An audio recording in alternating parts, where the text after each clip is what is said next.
கணவன் மனைவின்னு சொல்றாங்கல்ல. ஆமா, கணவன்னா யாரு, மனைவின்னா யாருமா? கணவன் வெளில போயிட்டு வீட்டுக்கு திரும்பி வர முடியும், மனைவி சிரிச்ச முகத்தோட இருக்கணும். அடை விட்டுட்டு ஏழை சொன்னு கேட்க கூடாது. பெண்களே நன்றாக கேட்டுக்கொள்ளுங்கள். கணவன் வீட்டை விட்டு வெளியே போகும்போதா, வீட்டுக்கு வரும்போதா, எப்படி எதுமா முதல்ல சொல்லு. கணவன் வெளில போயிட்டு வீட்டுக்கு திரும்பி வரும்போது மனைவி சிரிச்ச முகத்தோட இருக்கணும். அடேங்கப்பா, கை தட்டு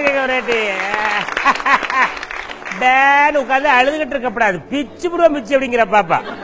சரி, ஆமா. இது அப்புறம் அடை விட்டுட்டு ஏழட்டுன்னு கேட்க கூடாது. சரியா? அடை விட்டுட்டு ஏழட்டுன்னு கேட்கப்படாது. ஆமா. அப்புறம் மனைவிட்ட போய் சொல்லி வைங்க. சரியா? எங்க மனைவிட்டியா? எதுக்கு சிரிச்ச முகத்தோட இருக்கணும்? சிடு சிடுன்னு இருந்தா கணவனுக்கு கோவம் வந்துடும். கோவம் வந்தா என்ன ஆகும்? அப்புறம் மனைவிய ரொம்ப கணவன் திட்டுவாங்க. அப்புறம் மனைவி தேத்தரமா வச்சு உட்காந்துருவாங்க. அப்புறம் பாவம் கணவன் கோவமா பேச முடியும், மனைவி வாய் மூணு குத்தி இருக்கணும். ஆல் லேடிஸ் நல்லா வாட்ச் பண்ணுங்க. ஆமா, கணவன் பேசும் பொழுது மனைவி வாய மூடிக்கிட்டு இருக்கணுமா. கணவன் சாப்பிட மாடி யாரையும் பத்தி குறை சொல்லக்கூடாதா? காய்ச்சிட்டுங்க பாப்பாக்கு.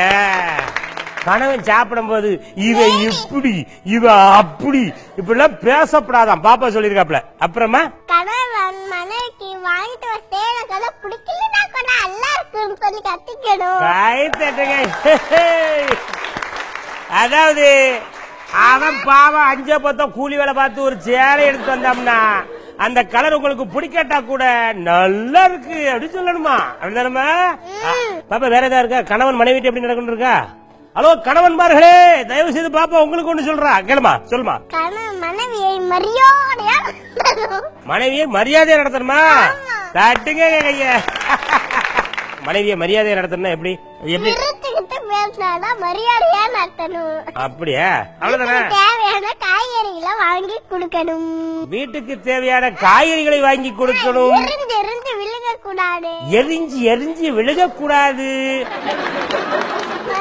சாப்பாடு பிடிக்கலன்னா கூட எல்லாருக்கும் சரி சாப்பிடணும். ஏ அப்பா.